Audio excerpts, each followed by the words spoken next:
Hi, everybody. Aiden here with 180 Law Co. in Colorado. Welcome back to All Up in Your Business. Today's episode, we're talking trademarks and specifically how to add a class of goods or services to your trademark after you've already got it registered. So let's say you have a trademark. When you applied for your trademark, you were providing a specific type of service or you were selling a certain kind of good. On your trademark application and your trademark registration, it specifies that type of good or service that your trademark is used in connection with. So let's say you started a clothing line and initially you were selling shirts and sweatshirts. So your trademark registration is specific to shirts and sweatshirts. But now you're selling shoes and hats and you're selling refrigerator magnets and cars. Very unlikely, but hey, it could happen.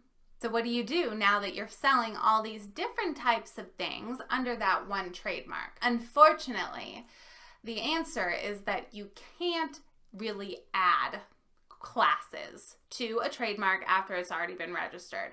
You can't go back in and amend the application, and you just can't add or remove, really. Well, no, I guess you can remove, but you can't add classes after the fact. So what you have to do if you now need to expand the scope of your trademark registration is that you have to apply for the trademark registration again in those additional classes. Really, you just have to go through the exact same process that you did the first time with these additional classes in order to have your trademark registered under all of the applicable classes.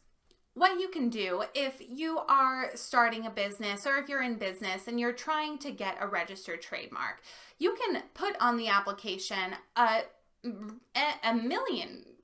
infinite numbers of classes of goods and services. It doesn't have to be just one, and you don't have to be using all of them at once. You can do some classes as current use, and you can do some classes as intent to use. So again, let's go to our clothing line example. If you're starting a clothing line just with t-shirts and sweatshirts, but you envision down the line, you'll one day want to make pants and sell hats and shoes and everything else.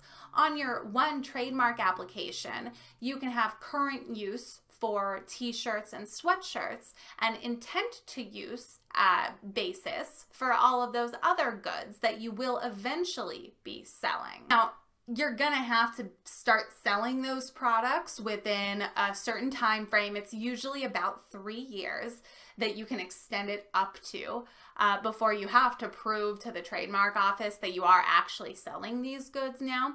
But if you go into it with the idea that you're going to be adding these goods later on, then you can always put those in the trademark application initially. Otherwise, later on when you start doing different kinds of services or selling different kinds of goods, really you just have to go back and file new applications for the trademark all over again in those classes. That's all for this episode. Thank you all so much for watching. I'm Aiden Durham, and I'll see you next time.